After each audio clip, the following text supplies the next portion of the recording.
Modern alpinists try to climb mountains by a route which will give them good sport, and the more difficult it is, the more highly it is regarded. In the pioneering days, however, this was not the case at all. The early climbers were looking for the easiest way to the top, because the summit was the prize they sought, especially if it had never been attained before.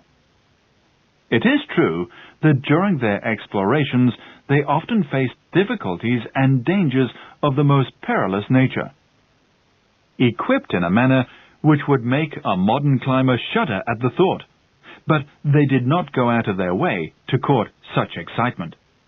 They had a single aim, a solitary goal: the top. It is hard for us to realize nowadays how difficult it was for the pioneers.